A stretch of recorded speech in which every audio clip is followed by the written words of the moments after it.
for joining us for another episode of Mid-American Gardener. I'm your host, Tinisha Spain, and joining me in the studio today are two of our regular panelists who are here to share all of their knowledge about things green and growing. So before we get started, we'll have them introduce themselves and tell you a little bit about their specialty. So Martie, we'll start with you. Hi, I'm Martie Alanya. I have landscaped for years and years by the seat of my pants. Everybody's like, "Oh, you're a master gardener." No, I play one on television. There's a difference, like Marcus Welby. So I'm retiring from landscaping, but I still have so much stuff. In fact, it's so nice today. I'm gonna go home and plant some more perennials. Yes, Oh, we can talk about that because I still have tulips I need to get in. Awesome. All right, Jen. Hi, I'm Jennifer Nelson. Wear many hats. I have a website, groundedandgrowing.com, where I write about gardening. I also teach at U of I teach Hort 105 vegetable gardening. So I kind of cover the gamut of horticultural. Wonderful. Okay, let's start off with a couple of questions I put out on Facebook. Send us your questions in, and we got a couple. So we'll start with this one from Julie Walters Kingery. She wants to know if she should keep a grow light on her umbrella plant during the winter indoors. I would if she has the space to do so. It will help it to keep its growth from getting really leggy over the winter time. My experience, umbrella plants get as large as you want them to be. They're a tree in their native habitat. And as a high school student with an interest in plants, I kept repotting my mom's umbrella tree over and over. And at its height, I think it took like 40 pounds of potting soil, and my dad and I built a cart for it before it kind of outgrew the house. So be careful what you wish for, because it will get bigger and bigger. But a light is a good idea. Otherwise, it tends to get kind of real scraggly growth over the winter time. Gotcha. Okay. All right. And we always talk about how affordable lights have become.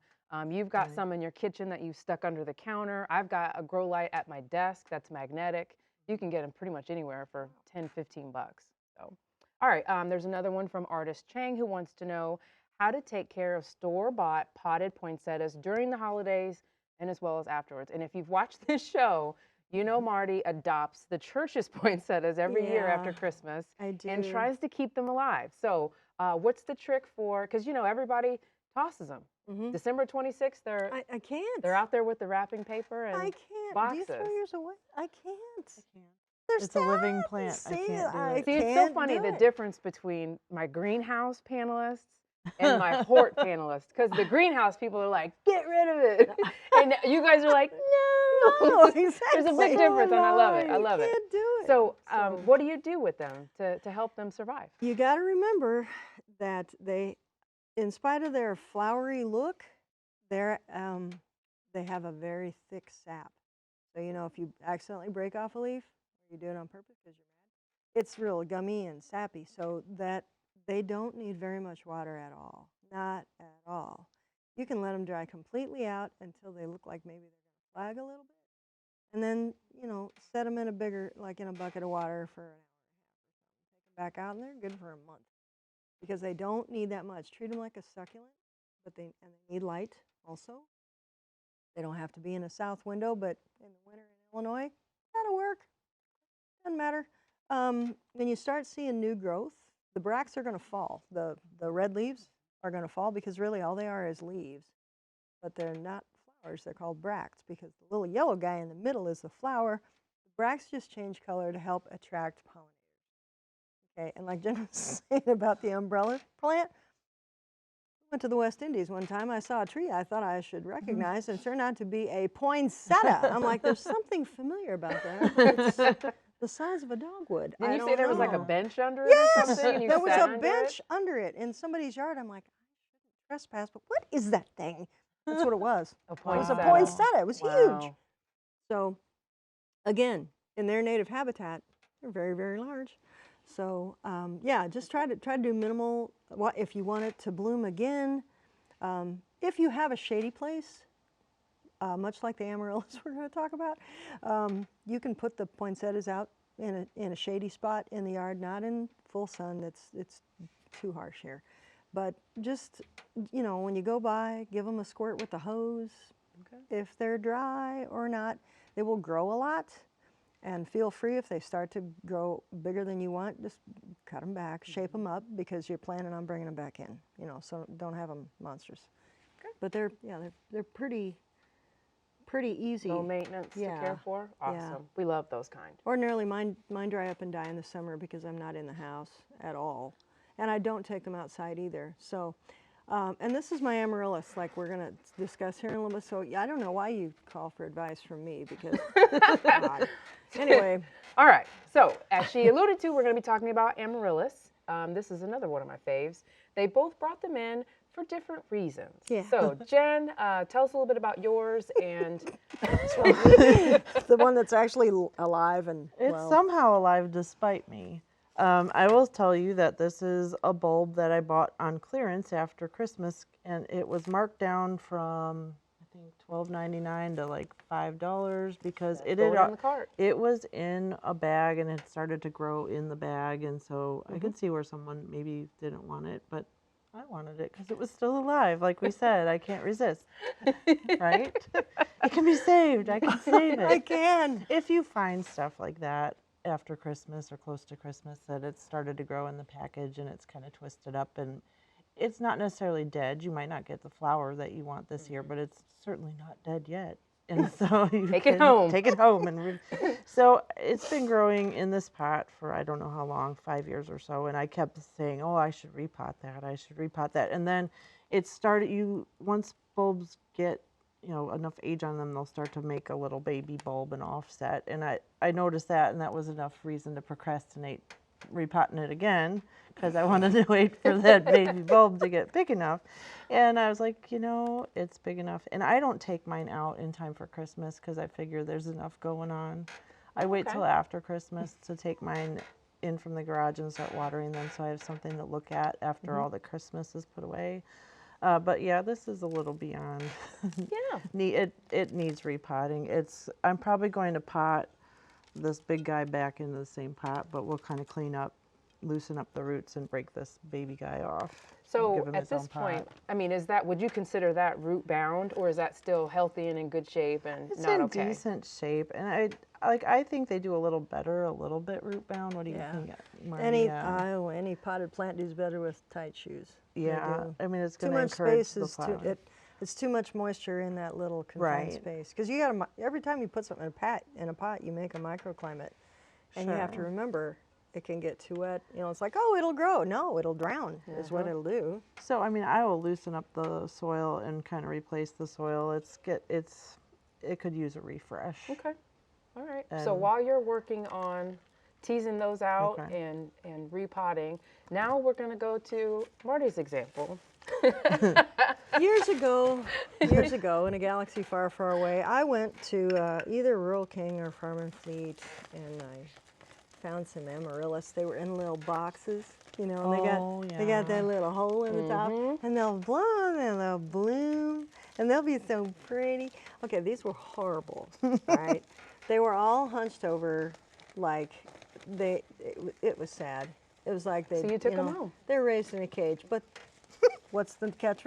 They were still green. Still alive. They were still green. They're not dead yet. So I brought them home and I put them in small pots like this. I had a variety of them. And I'll just take the dirt off of here. I have repotted these.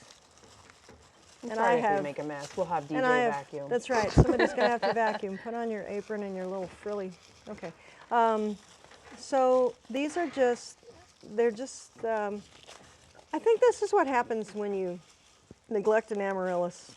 Now, how old would you say this one seriously. is? Jen said that one's a baby 4 or 5 years old? Oh, this is probably 4 or 5 years old, too. Okay. And the bulb in here is fine. I am so sorry, DJ. No, it's fine. Really it's a mess. That's why he gets paid the big bucks. Okay. All right. And be sure and wear the little hat, too. So I don't know why you're showing me and not Jen. She's got something over there that's actually alive. But this is awful. I mean, it's just really... But it's still alive. It is still alive. This is real life because this is what people are going through at home. Yeah. 5 of them. I bought 6. They were like a buck a throw. Get in the cart. I will save you. You will be Come so to happy. my house. And it's never bloomed. None of them have ever bloomed, people. It's heartbreaking. I quit watering these in July in my living room. They're in an east window. They have plenty of light.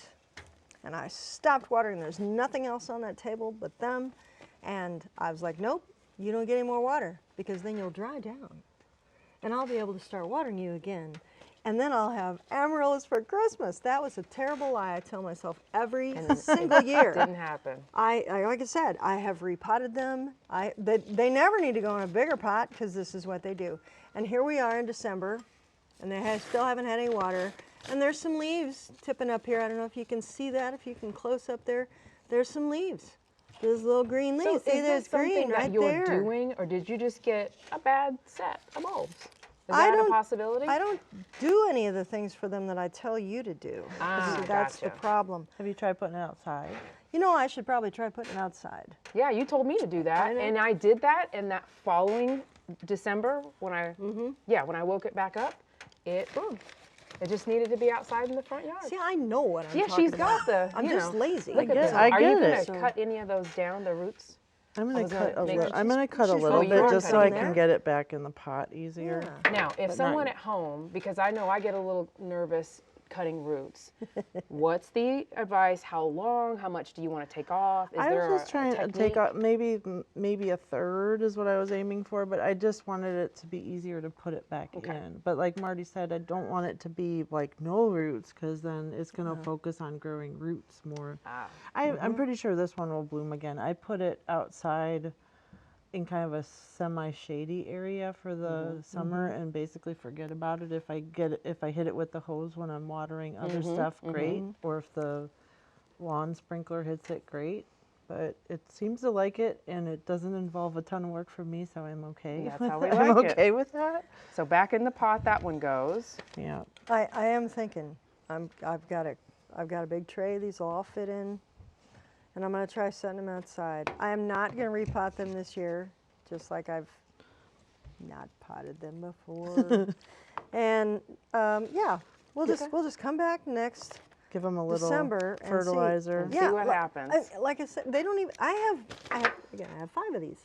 One of them has a leaf on it this long. It's like, too bad, Marty. Not this year. I'm not blooming Not for this you. year. No. Then it won't die.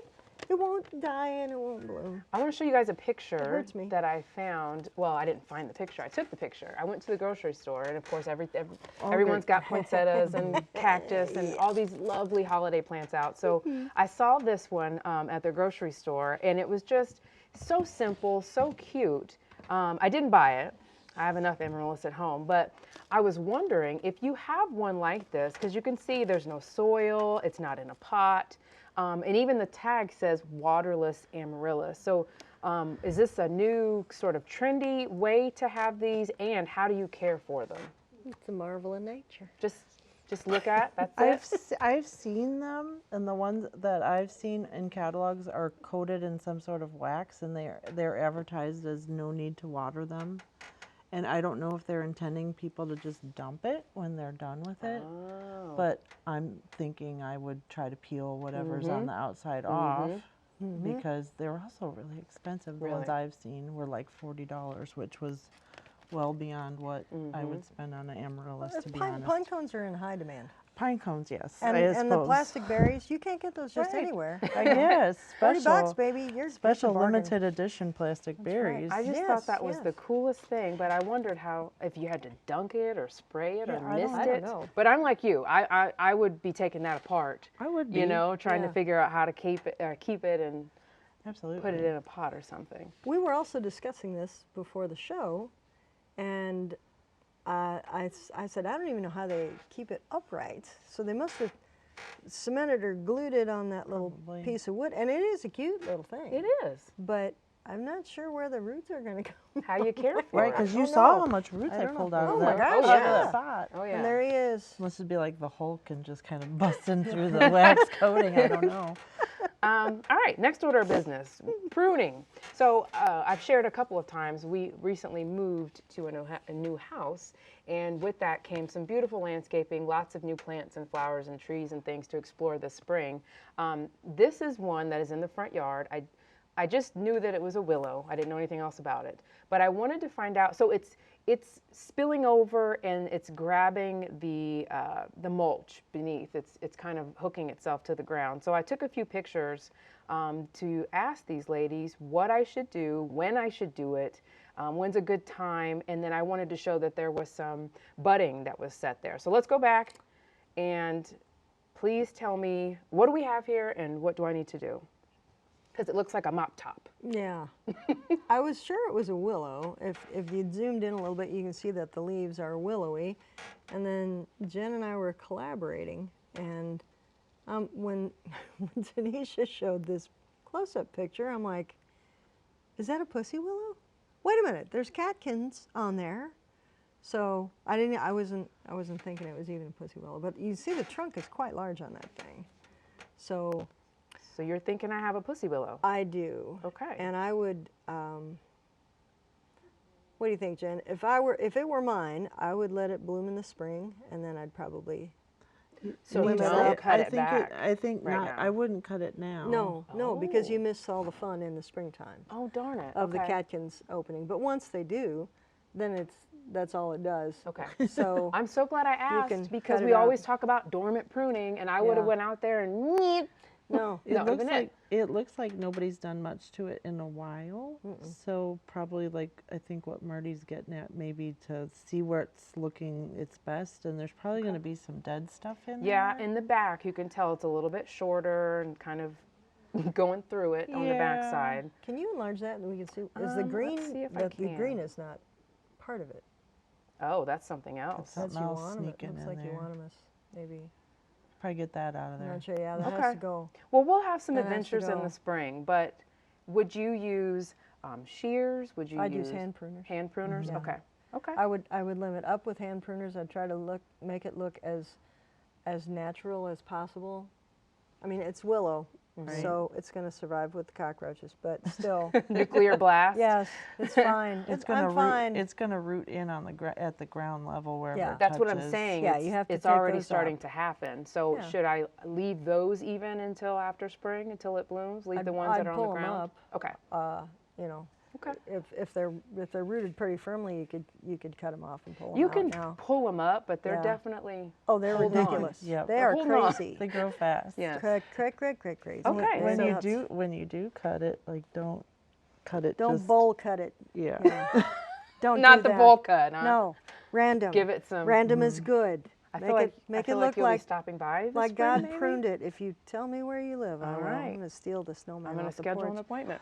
Okay. And I'll one just more photo borrow I them want for to a little share, bit. and then we'll go back to the amaryllis. So Marty made a porch pot the last time she was here, and this is just a gratuitous photo of my front porch It's cute. to show that pot. I and I'm have so your glad screen you door. I you have the same one. I'm glad you remade it because mine was awful. It was not. And that snowman, just a little tidbit, is older than I am. That was my grandparents. And you're 112. And so, thanks. You're welcome. And I, so anywho, thanks for making that porch pot. It's going to good use. Good. I So- love that you had the kids put their handprints on it. Yes, That's lovely. yes. Okay, amaryllis, back for the update, Okay. the grand finale. Yes, semi-finale.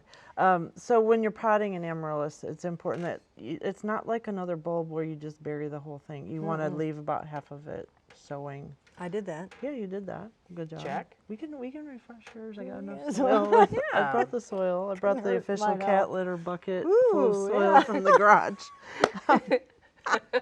But yeah, so I will. professional tips, It's baby. professional tips. Yes, recycle the cat litter buckets. Absolutely. But I'm not quite done with this one. But I just kind of set the roots in there, and I will, when I'm not on television and making a bit, I'll make a racket, but I'll tamp it down so Gotcha. that the soil gets in there And and she's got water the it in roots fanned out. yeah, the really roots are kind of nicely. fanned out in the bottom of the pot, and so I'll tap it on the table and I'll water it in to make sure the soil kind of settles.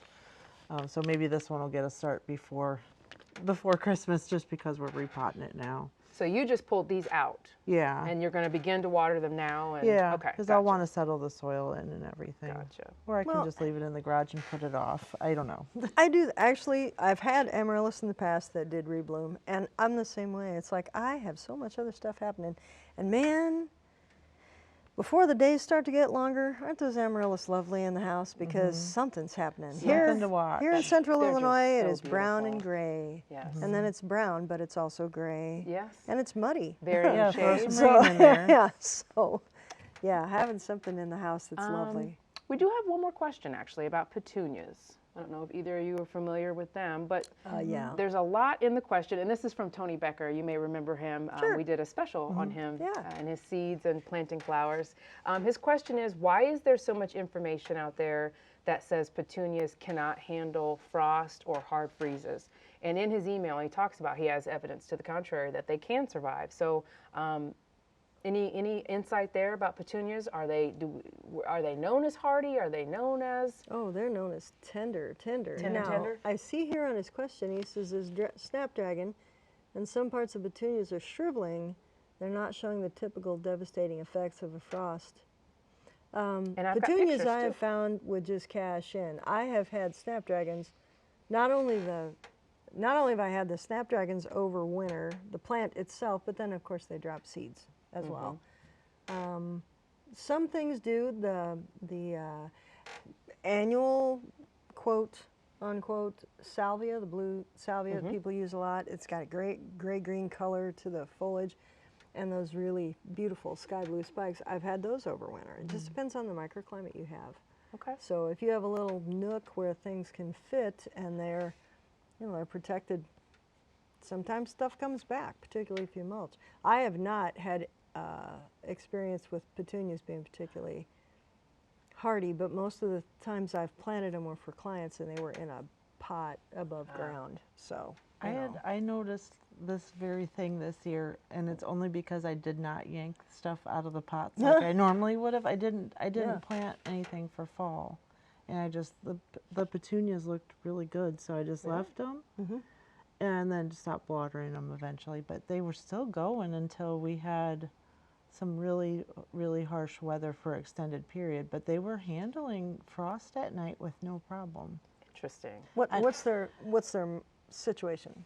They're on the side of the garage, so maybe they're getting a little bit of warm air when we go in and out of the garage every day. In pots or In in the ground? pots, in pots. Wow. But they're fairly big pots. Okay. So yeah, I don't know. I wouldn't say it means we can grow petunias, just throw caution to the wind with them. Yeah. But it was Nature is interesting. weird, But it right? was interesting. Like, yeah, that doesn't normally. I didn't think that was supposed to happen. Interesting. Okay. Well, there you go, Tony. Sometimes interesting things happen. Let's see, we've got a question about garlic. This is from Melissa Mancha. I grew garlic this year, but some were lost and not picked. Will they be there next year? Will the flavor be bitter? Also, will there be a larger bulb next summer? So 3 parts to this question. Will the garlic come back next year? Oh God, yeah. Okay. Will the flavor be bitter since she didn't pick it? I don't know. I've never wouldn't left it in imagine the ground. so. I wouldn't think it would be, but and I don't know how big the bulbs would be because each clove would grow into a new plant, bulb, would grow yeah. into a new bulb. So they might be kind of stunted because they'd be kind of tight together. Okay. And the last part is, will there be a larger bulb next summer? So can she just Don't build know. on that? Maybe, or dig it up and separate it and move it before. But regardless of what you do, Melissa, the garlic is just a tick behind the willow. Yeah, it's pretty vigorous. You have one little clove that you missed and you wanted to dig it all up. Well, it's happy to wave high in Yes, it April or March even. They're amazingly vigorous. Okay. Let's say vigorous. Yeah, that's a good word. Sounds like the Jerusalem artichokes, Oh, yeah. Yes. the gift that keeps on giving. They never Yeah, say right? die. Yes, you know. we talk about that in my class. We talk about putting them in a pot. Do not put these in the ground. Uh-huh. All right, we've got about 3 minutes left, and I just wanted to ask real quick before we end the show what you're growing at home. Anything special, pretty, besides the amarylli? Anything you're growing at home? I don't know.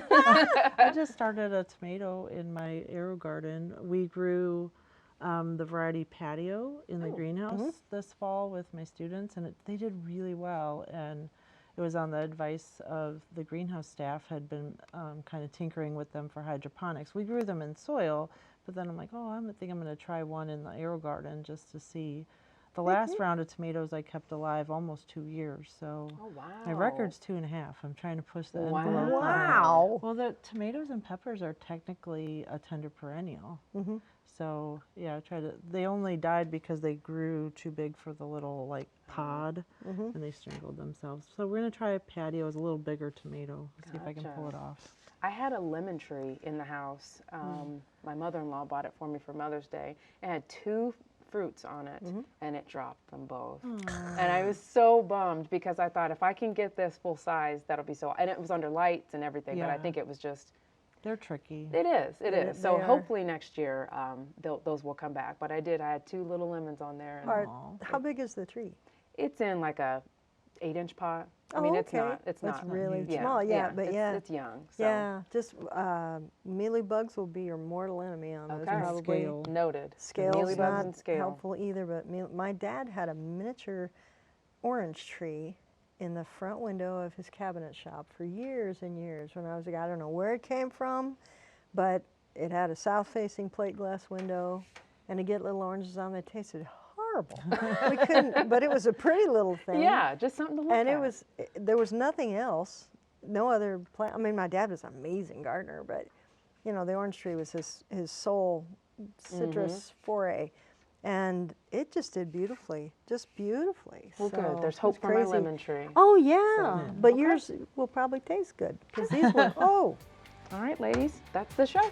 All right. Thank you so much for watching, and thank you both for coming in and sharing your time and talents. If you've got questions for our panelists, send them in to yourgarden@gmail.com, or you can look us up on socials. Just search for Mid-American Gardener. And we will see you next time. Good night.